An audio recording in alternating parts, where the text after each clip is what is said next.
tell me how you felt in that moment where you actually threw in the towel on the day job. So happy. Scared? No.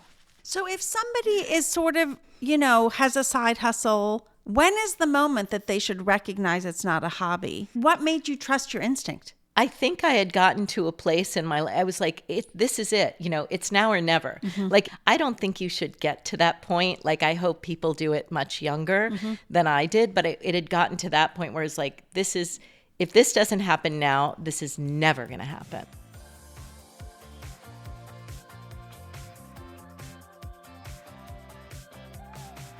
Today on The Messy Parts, we're going to have on Marla Aaron, a jeweler, a founder of Marla Aaron Jewelry, a very interesting jewelry line that actually goes from $95 to the very top. What's interesting about Marla is that she started off in the advertising marketing space, but always had a side hustle. In her 40s, she took her hobby with the dream. That's what she calls it, a hobby with a dream.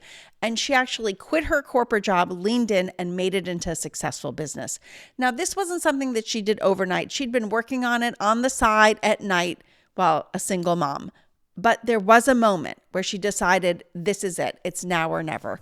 This is a great story of resilience, of betting on yourself, and making that a real success.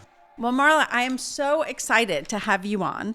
You and I were introduced years ago via our babysitters, which That is correct. Such a great New York story. It is. They decided that we needed to meet and introduced us. Yes. And that was when you were in the advertising business. That's right. And I think I was like in media myself. You might have been at Univision. At Univision. You were at Univision. Yeah. A So- bigwig. So let's start at the very early days, right? I think we all know you as this incredibly successful jewelry business entrepreneur.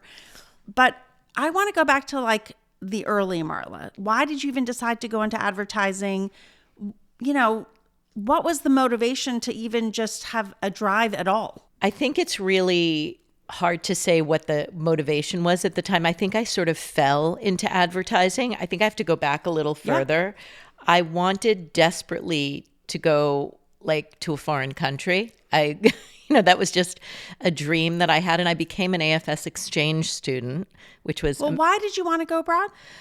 I don't know. I don't know. I guess I just felt it. I wanted it. I wanted it badly. I grew up first with my mother. She was a single mom in Missouri. And then I ended up living with my father in New York.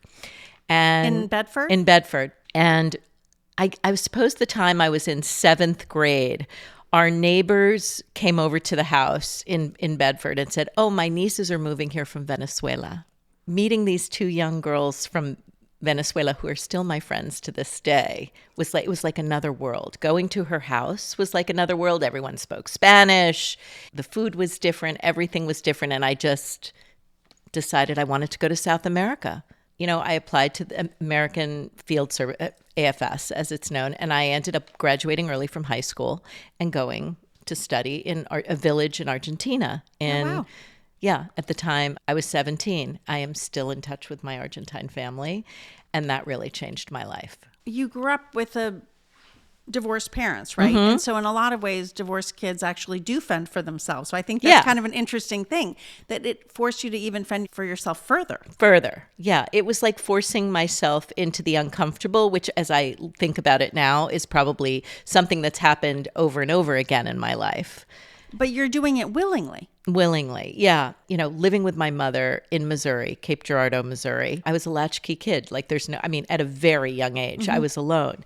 And I think all of that alone time is really good creative time. I think I had a very rich life alone. You're in Missouri. What age did you leave to go 12. to Bedford? Because that's a pretty big shift, Missouri to Bedford. How about New York City to Cape Girardeau? Okay, yeah. So here you go, right? It's crazy. So you come back from Argentina, and what happens? Well, I'm going to back up one more time. When I got accepted to go to Argentina, my father said, "That's great. You can't go until you're accepted to go to college." And I know young people hearing this will be shocked, but I literally was like, okay, I'm just going to apply what seems easy. All I could focus on was that I was going to Argentina for a year. Mm-hmm. I mean, that was the entire thing for me.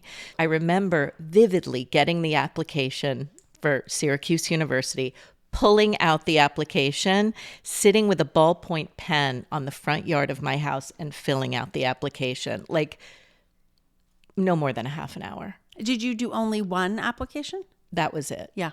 Yeah. And you got in. Yeah, new house. And I went there. But why I did did it you pick that? because I just was going to Argentina. So it didn't matter. It was It like didn't just whatever matter. school. It didn't matter. You know, I regretted that later in life, that I really was so focused. But, you know, my dad had said, if you don't get accepted to college, I'm not letting you go away for a year. That's crazy. So I was accepted. That's it. So you come back and you go to Syracuse. And what'd you study? I studied communications. So then what takes you into advertising? My first job was working for a Spanish language radio network selling advertising, Super Cacu FM 98, that's now known as La Mega. A very big station. Very big, very big. And I had done my senior thesis on the importance of the Hispanic market. The owner of the company said, I want you to just say what your thesis was, and I'm going to send you to ad agencies, and you're just going to talk about this, like your thesis.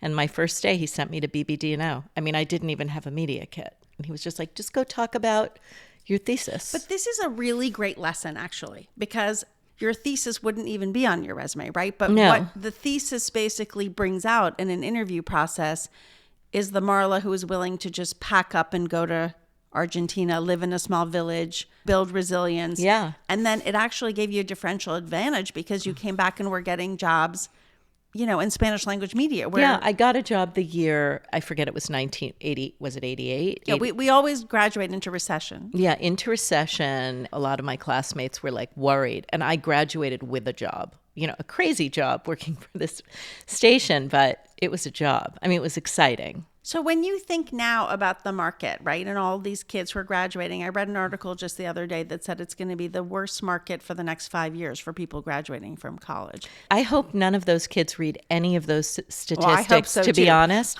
because I think that's very demoralizing, and I think they just have to just go out there. Yes, it's going to be a bad market, but it's also a different kind of market, and they're built for it. They're What built. does that mean, a different kind of market? Well, I think there's more other kinds of opportunities we couldn't even dream of that they are dreaming of. My stepson he does video games. That's his career. That's his life. I mean, we didn't have that opportunity. There are kids doing AI, robotics. I mean, my sons have friends who are in AI companies, in robotics companies. I think that more people will start businesses now, too, because the barrier to entry is much easier now than it was in our generation. Sure. And I think all kids now have side hustles in a way that They're all side hustling. They all have side hustles. Yeah, and you have to decide if that side hustle makes sense for your business. But at least it gives you like an alternative path, which Sure. that wasn't a thing when we were graduating. No, we had to commit everything to the company we were working for. So you go from a Spanish language radio company, and having worked at Univision, I have some familiarity. I left SBS to go to Spain. Spanish broadcasting station. Yeah, system. I wanted to go work in Spain. Again, just throwing myself into the fire. I did research at the business library on Fifth Avenue and 42nd Street. I said, I'm going to get a job in Spain, and I'm going to send my resume to 10 companies. And if 3 reply, then I can go to Spain for a week. I mean, I was 23 years old, and I got like 6 replies. And I went to Spain, and I got the job with Elle Magazine. I didn't know it was Elle Magazine. This is so funny. The thing that I was sending my resume to seemed like just a big publishing company with no specific name. And it turned out it was Hachette. And I didn't know that till I had gone through the entire interview process that week. And But I love this story of just putting yourself out there. yeah, but that's what I think you have to do. But so many people, when I do mentoring sessions or I was an executive in residence, so many kids, and they're actually not even kids, right? Because they could be in an executive program.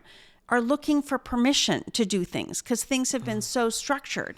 Well, that's what I was saying to you about this creative time and being alone. Like, don't knock being a latchkey kid. I mean, I think it was some of my most important I just want to say you were a latchkey kid before the internet, so it's not like you could have been scrolling. You actually were I bored turned my in a room. space. Yeah. No, I did things in my room. You know, I was left alone a lot. And I think that might be a really good thing. But I thought about that when I had my own son and what his room should be like and what leaving a kid alone in a room to explore what that means, but without a computer in it. Yeah. Definitely without a We're computer so in coming it. back to that. Okay. So you're working for a Hachette company in Spain. That's a pretty good gig as they come. It was a right? great gig. What do you think gave you the guts? Because we had a conversation about you saying, oh, I'm not confident. As you're doing things like that, you're like, I'm really crazy for doing this, but I'm going to do this. People say to me all the time, what made you think to send a mock-up to Mickey Drexler in the mail? You just need to do those things. I mean, the proactivity, you only get one chance in life, right? It's not like we get multiples. I'm like, what do you have to lose? What Just do you to have know to lose? or nothing. Yeah. What's the worst thing that can happen? They can say no. No's not that hard. Okay, so how long do you stay in Spain? I was there for 5 years. I ended up leaving Elle to go to work on the launch of Cosmopolitan magazine in Spain, which was very exciting. I had been at Elle for a year, and they were launching Spanish Cosmo, and it sort of was an outrageous concept. The other fashion magazines were a little bit conservative. Spain is a conservative country, in spite of Ibiza, in spite of everything. I mean, it's pretty conservative country. Cosmopolitan was very in your face. The articles about sex on the cover, like you really needed someone else needed to translate this. Was there ever a moment in your journey of like, okay, you go, you interview, they give you a job. Were you scared at any point? Always. Mariam, I'm always scared. I'm scared going into work today. I'm scared. Always. What are you scared of? I'm scared of everything. I'm scared of all You the do things. not present as I'm somebody scared who's of everything. Yeah. And so how do you put that aside? It just must be done. It must be done. And so somehow you're able to compartmentalize that to the side. Yeah. I'm just like, I have to do this. I have to do the best that I can. I'm going to do the best that I can today. I'm probably going to, can I swear? Sure. I'm going to fuck up a number of things today, but hopefully some of those things will be okay. Oh, I love this because I'm definitely also a compartmentalizer. But I think you learned that as a kid. Like I at least learned it as a kid. It just was how you made it through. Yeah, you just have to get it done, you know. I think it's okay to be emotional. It's okay to be emotional at work, you know. So you have this great run. What brings you back to the States? It was time to come home. Mm-hmm. And Why? I mean, for several reasons. Well, I was married and I was coming back to the United States with. Wait, did you get married to somebody in Spain? I did. Wow. This is like you're getting real dirt What? here. There's Real no dirt. Like this is the part of your story that there's more than one. This isn't like this is. I'm actually in my third marriage, which What? I know. No one knows this. I just want to say, Viviana, who works with you over there, her head just popped up because she's like, "What?"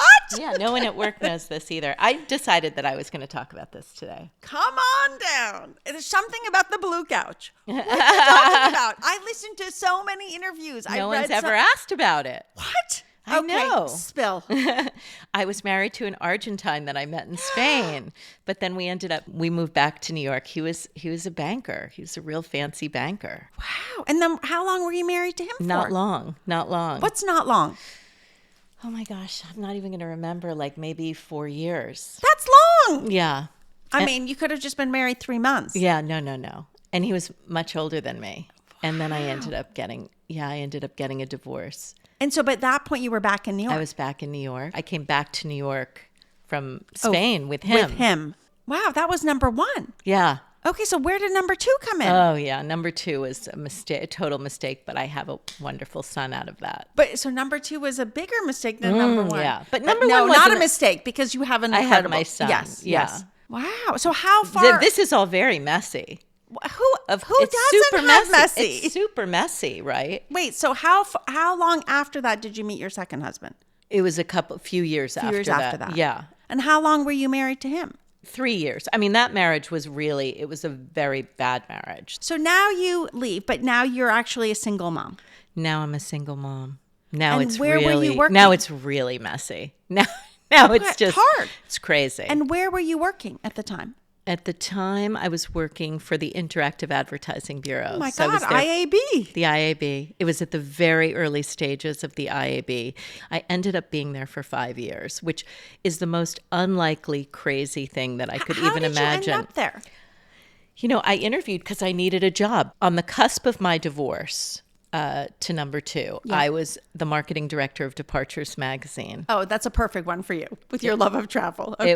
It was such an incredible experience. That was Amex's travel magazine. Yeah. And 9/11 happened, which was terrible. My marriage fell apart and I lost my job at American Express. They needed someone who with a real travel background to focus on travel. So were you selling there? No, I was the marketing You were director. so you'd pivoted at this point. I had onto the marketing pivoted. side. I'd pivoted a while before that. Yeah. I'd gone back to graduate school. Oh. Yeah, you're missing. I'm missing a whole chunk. Yeah, am I really going to go through all of it?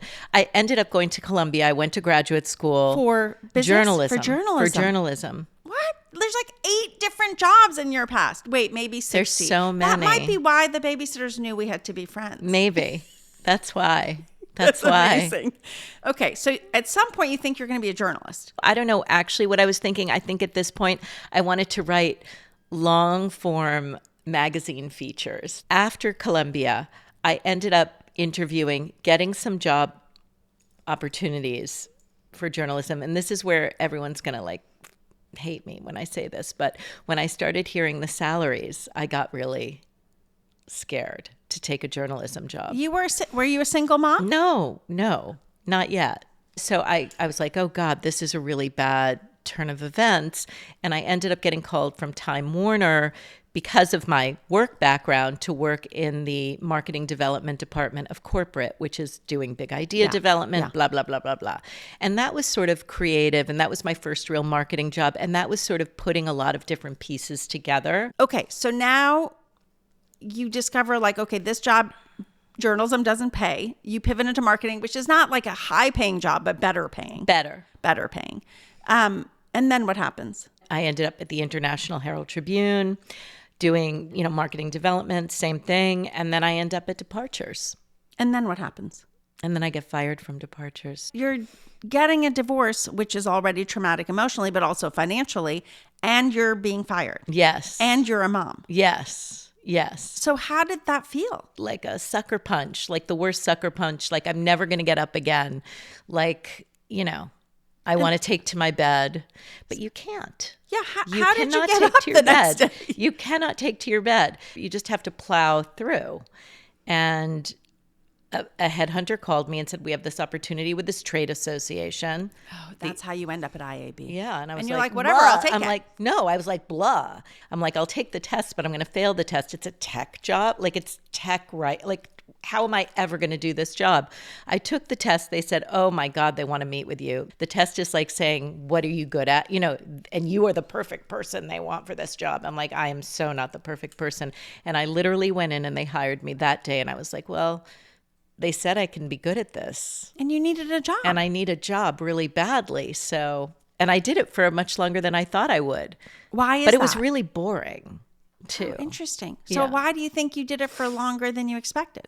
Because that was a time in my life where I had to get a paycheck. Mm-hmm. But at the same token, I had lots of time at night when I went home because nothing else was happening in my life to be extremely creative. And I think it fueled me. I think having that job that was really boring for me. Did you guys share custody?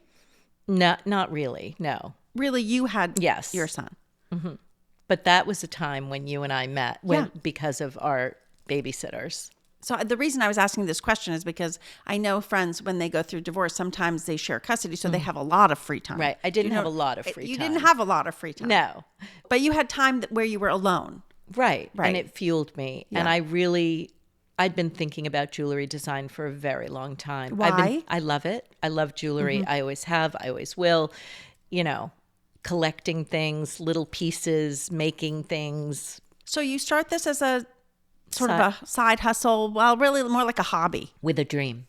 A hobby with a dream. A hobby I just with want to a say dream. a hobby with a Yeah, dream. yeah. You're not just like, I'm needle pointing for myself. I get that. Okay, so then where do we get to you meet your next husband, your current husband? I'm in New York. I'm dating. I'm, not dating much. I decided I had to go online, and this is 20 years ago. And it was very early days.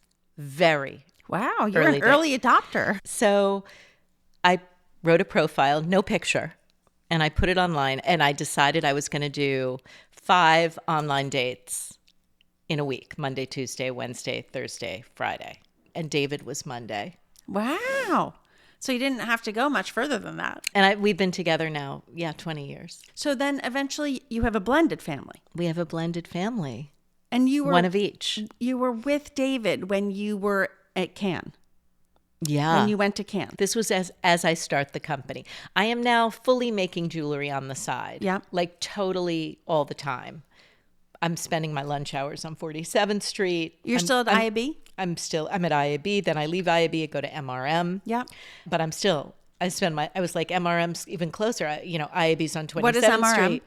It's a division of McCann World Group. Okay. I forgot what it stands for. But in the business, basically. Yeah, in the business of advertising. I was there only very briefly because then I really jumped ship and started the company. But you go on that job to Cannes. Correct. Which is, big advertising festival, which is even crazier every year. It's awful. Yeah. So you go, and this is sort of the moment that becomes a pivot for you, because you're making the jewelry, you were sort making of giving jewelry it on away. the side, totally giving it away. Yeah. Giving it away, spending time on 47th Street, thinking like, if I could spend all my time on this little block of New York City, I'd be so happy. But Fast forward. Okay. Anyway, so I'm going to Cannes, and I'm very angry because my kids were leaving for camp. Your 2 boys. And I could not see them off to camp. So I'm already in a rage. I want to make jewelry. I want to quit my job and make jewelry, but everyone says that's absolute insanity. What are you even saying? You don't even have a jewelry background. You don't know what you're doing, All those supportive comments. Yeah. Everyone's like, you have to stop talking about this. And I arrive in Cannes on a Sunday early in the morning to my rented apartment, because I'm not staying in a hotel, because I'm just going to at least have this little bit of something for myself. And I make myself a cup of coffee, and the pot explodes on my arm, and I get 2nd and 3rd degree burns all over my arm. Everything is closed in Cannes, and I'm knocking on a pharmacy like metal door. It seemed like the guy lived above it, and he came out and he brought me in, and suddenly I hear an ambulance, and they're taking me to a hospital, and I'm like, oh God. This is not most people's Cannes experience. No, and I'm like, oh God, I can't be in the hospital. I have work to do. And this doctor, who was so kind, he said, we were working with, Google Translate on the computer. And he said, I'll let you go, but you have to come here every morning and every evening while you're here. But I had this huge bandage, and that went on for like 3 days. And the rage was really, it was real. Like the rosé wasn't helping. Yeah. Yeah. So I turned to someone who is still a very close friend of mine, who is sort of like, we worked together, but kind of like my boss. She was senior to me. And I told her I was leaving. I'm going to go home, and I'm going to make jewelry, and I'm quitting, and I'm going to do all of these things. And she was like, yeah, I think you should do it. And so I went home, and on the plane ride home, I wrote a PowerPoint presentation to my husband about what the benefits to him would be if I immediately quit my job. I think that the deck coupled with the bandaged arm, he could tell I was at the breaking point. Mm-hmm. So he was like, okay. Yeah. So tell me how you felt in that moment where you actually threw in the towel on the day job. So happy. Scared? No, not at all. I felt like I could do this. Mm-hmm. I was like, I can do this. As disorganized and sort of chaotic as I am as a person, I had a very clear notion of what the collection would be. And it is the same today, but with much more. Mm-hmm. It is for women to be able to wear with their own jewelry, use the jewelry as tools to make other things, to bring out the detritus of their jewelry box and wear other things. It's still the same for me. You'd been working on that vision for a long time. When did you really have that crystallization? Like, can you pinpoint that time? I think it was around 2002 when I fully understood, I'd spent so much time with this hardware. understanding what the carabiner could do. I spent a lot of time like thinking about it, looking, knocking around on 47th Street, begging people to make them. So I had the vision for much longer. I don't want to say the vision. It's not who I am, but I had But the you idea. had the idea. Yeah. And then I didn't start the company till 2012, but I was giving jewelry away between 2003 and 2012. Lucky people getting the early And so Marla Aaron. the funny part of that is I started the business and I was like, now, great, okay, how do I get to the stores? And that was the part that how does the jewelry get to the store? And that was something I had absolutely not thought through. I didn't know about the trade shows. I didn't understand the business at all. How is the customer going to get my jewelry? I thought I was going to go door to door to jewelry stores and sell the collection the Willy Loman of the jewelry industry. And I had that plan and I did that. And I realized very quickly that wasn't going to work out. Why? Because they said no? Oh my God. They wouldn't even say no. They were just like, who are you and what are you? Absolutely not. Okay, so how did that feel? Because Felt terrible, but I was like, okay. But when you have an idea, I knew the idea was so strong. I can't express it to you otherwise. I would just be like, they're crazy. In my head, there was they're no crazy. moment where you were like, maybe they're right. Maybe No. I should stop. No.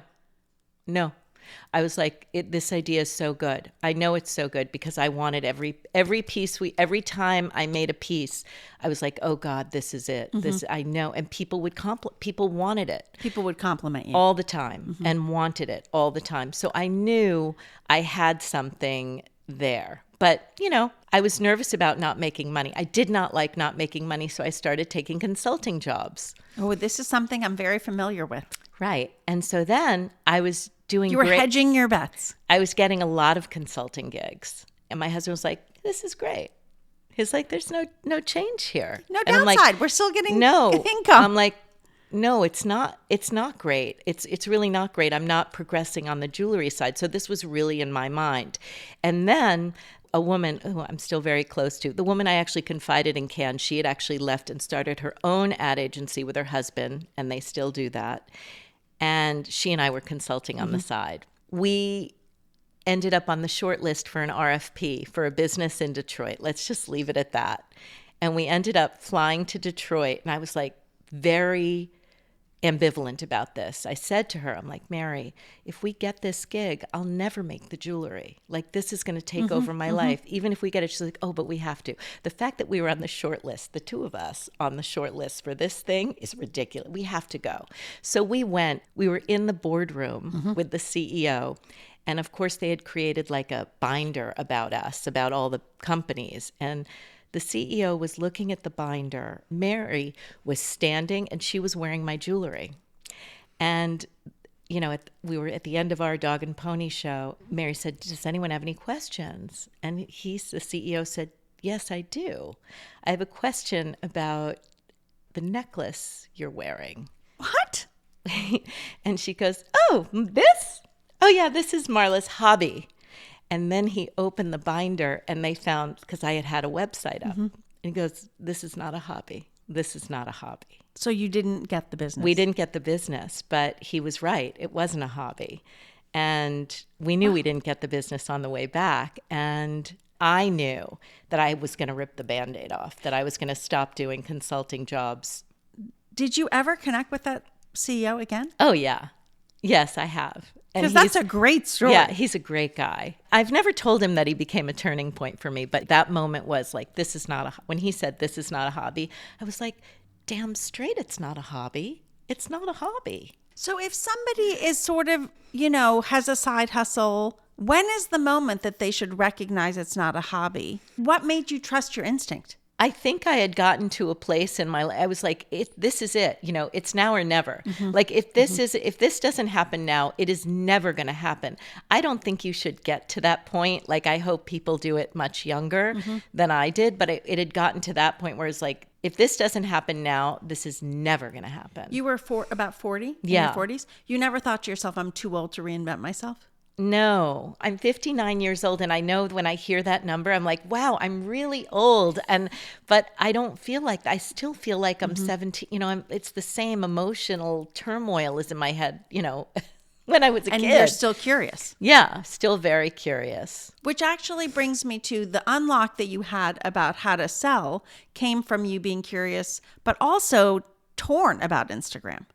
Well, that's as a parent. I was very withholding about all computer, iPad, social media, anything for the kids. I was very against it to an extreme and really thought it was problematic. But I think what's interesting to me about this is because you had mixed feelings about it. We all have mixed feelings about it, right? Things have unintended consequences.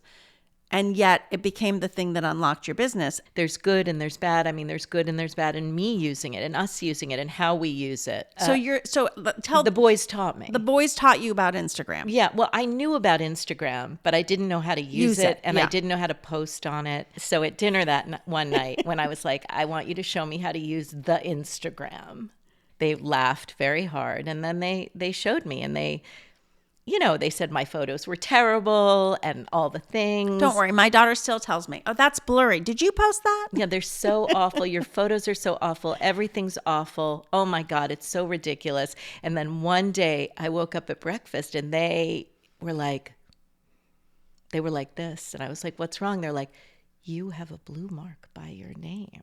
And I was like, what does that mean? They're like, you don't even know that you have a blue mark? Oh, you'd been verified. I had been verified. And they were like freaking out over this. I mean, just, they couldn't believe it. So I'm like, I guess I'm not so bad. How did you get verified? I don't know. It just happened. Yeah. Amazing. So this unlocks you selling direct to consumer at a time where people really didn't understand that. Many people, I should say. Yeah.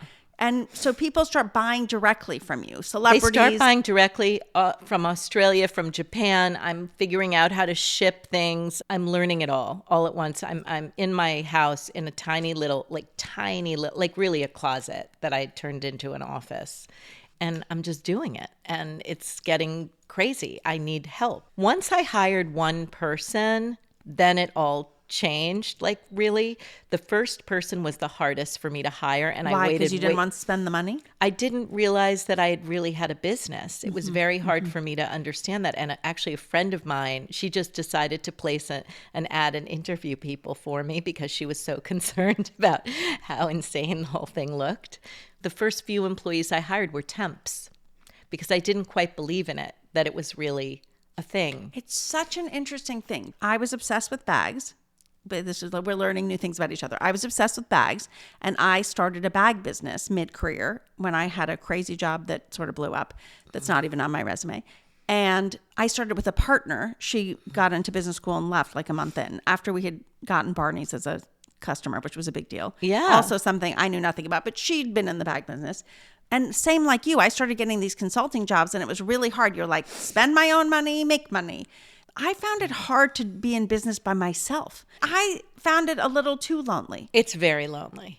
I mean, it's so extremely lonely in many ways. Making the decisions are lonely, all of it. Maybe you being in the room by yourself prepared you better than me. Maybe. I don't know. But I like to be surrounded by people. Viviana can attest to that. Yeah, because I ended up keeping it alive for 5 years, but then threw in the towel when I got talked back into a corporate job. You now have a successful business. I don't even want to call it a small business. I actually think it's a real business, like not small. And, you've been in But Bergdorf's. I consider it, I think about it as a small startup. A small startup is times. Different than a small business. Right. Right. You've been in Bergdorf's. You have a partnership with Liberty. The pieces are amazing. So much attention to detail. I was in your showroom the other day, which I recommend everybody go visit because it really is different in real life. And by the way, I left with a pastry that you made with a recipe. The cake. The cake, which came in this amazing box. I thought to myself, Steve Jobs would have really loved this because you sweat every single detail, including the box. What is it? It's a sea salt butter cake. Sea salt butter cake. I have to be just fully disclosed. I don't make them anymore. And that was the year when I finally hired someone. Fine. I'm just saying it was delicious. Yeah. In the box, when it opened and there was two, everybody was like, what? There's secret compartments. Okay. So I highly recommend the secret compartment box. Extra money, but totally worth it. But that's making lemonade out of lemons because full disclosure, the box arrived and mistakes happen all the time in business. The box was too big for the cake. What do? You could fill it with paper, but that's kind of cheesy. but what if you turn it into a double-decker box? And Which is what you did. Yeah, that's what we did. So you now have an incredible pivot, this very successful line, which, I've been a fan of since I ever discovered it. Thank you. I'm constantly wearing it. People are constantly commenting. And I will say anybody I introduce it to falls in love. But one of the things that's interesting to me is that you must manage a young staff now. Yes. And there's so much that's written about sort of the generational divide and managing people and sort of expectations and the disconnect and the sense of entitlement, which I think is actually just a misunderstanding. It's a misunderstanding. What's it like managing a young team today? I think it would be the same way if I was managing a team 20 years ago. Mm-hmm. I think it would be the same. And I think fundamentally, I always want to keep front and center that even in the jobs that I hated, I was trying to do my best. Mm-hmm. And so I believe that everyone is trying to do their best in their own way. And that looks different. What does that mean? My best and your best could be two very different things. But everyone is trying their best. And to them, they are trying their best. I truly value everyone's opinion. And that will not change. Mm-hmm. Like we do a lot of things, even design-wise. I'm very interested in every person at my company's opinion of what we're releasing into the world. You're also willing to try lots of things that people haven't tried before, like a vending machine with high-end jewelry. Yeah. I mean, you're willing to try and fail. I'm willing to try lots of things and fail, even with our collections, with our pieces. I love throwing lots of things out there, and I think we have to. I think the price of gold is going to really make a lot of decisions for us as it relates to the business, but it just also is an opportunity for extreme creativity. But let's talk about the price of gold thing, because I think that's a real thing, right? We had this conversation about what you're seeing in terms of the price of gold and how it's impacting your business and who it's leaving out. Like the high end is doing well and the rubber is doing well, so the entry point. Mm-hmm. And silver. Do you worry about sort of the middle evaporating? I do, but I worry about it as well when I go into the supermarket and I see $12 blueberries. Mm-hmm. Who's buying those? It's happening in the supermarket and it's happening in the jewelry world. Which one are you more concerned about? I'm more concerned about the one at the People supermarket. Eating. Yeah. That's right. Yeah. We're creative at our company. We're finding ways to use gold judiciously, to be smart, to be strategic. If we do make big gold pieces, which we will continue to do, they better be fantastic. I mean, I've always felt like they better be fantastic, but now I really feel like they really better have a reason to exist. How are you guys using AI? I mean, we're really, at this point, our customer experience platform uses Gorgeous. It creates a lot of macros for responses, but that platform is run by real humans. So it's a serious human intervention with the use of Gorgeous. Obviously, I think every single person, I hope every person on my team is using ChatGPT and Gemini in efficient ways. It can help turn people, especially disorganized people like me, make us a little more efficient. I say it can help you organize, right? Again, I think we'll see if there's unintended consequences. It's what we saw early on with the internet and social, but it's sort of the path. I don't like to see, which I posted about on the Tick. I called the TikTok the Tick. We've been getting some cover letters for jobs that are exactly the same, which means they're ChatGPT. And I can tell because in our About section, it says we're a rebellious little company based on it. So if the cover letter has, I love your rebellious approach, I know it's fully ChatGPT and I want to make magic for you. Like, oh God, Gemini wrote this. Yeah, you want somebody who really wants to be there. I say that is the basic entry point to a job is do your basic homework. Just write the letter. Okay, so I'm going to get to... Well, I have two more questions. One is you did something for mothers, single I do moms. something for mothers. You do something for single moms. And clearly it comes from actually your own experience as a child and also as a mother. More so as a mother. Being a single mom was the most complicated and rewarding chapter of my life. I think, I really understood what I was capable of. The genesis of Lock Your Mom was Mother's Day feels a little lonely when you're a single mom. So we give jewelry away. For those who don't know, we give sterling silver heart locks with an exclamation point to single moms. And we've been doing this for 10 years. If you know, love, or are a single mom, you just sign up and we'll send you one until they run out. That's amazing. And if you look at the hashtag Lock Your Mom, you'll see some great stories. It's a lot about being seen in that moment. We've turned it into a physical event for unhoused single moms and single grandmas through Henry Street Settlement. We do an entire, like a luncheon and an activities day for the kids and a whole thing. There's something in you that has this sense of wanting to open things up and have more people be seen. Yes, and I think more people should experience jewelry and have beautiful jewelry. Okay. We're going to do rapid fire. Okay. So I have to be quick. Yes, exactly. Okay. Messiest moment you've had on a scale of 1 to 10? The divorce, 10. When was the last time you cried? This morning. Okay. Biggest mess that you think was actually your biggest growth? Getting fired. Mm-hmm. What do you think everyone should do before they're 35? Travel. I knew you were going to say that. That is a perfect... Travel and get lost. But I don't mean travel and stay at a hotel. I mean like go to the end of the earth. Live in discomfort, basically, in some ways. Yeah. And explore. I think curiosity and makes be a curious. big difference Yes. in life. Yeah. Like genuine curiosity. Genuinely curious about the world. Marla, thank you so much for coming on. What's amazing is that we had lunch not that long ago. Yeah. And there was still so much ground to cover that I'm so discovered glad. new things. Oh my God. Okay, good. Thank you for having me. It was really a joy. And I love the blue couch. Thanks so much for tuning in to The Messy Parts. This was a great story for anyone who's thinking of pivoting or who has a passion with the dream or just wants to be inspired by somebody's unusual, messy, but very successful story. Now, if this episode resonated with you, like it, comment, and make sure you share it because we want to be around for a long time telling stories of people like Marla Aaron.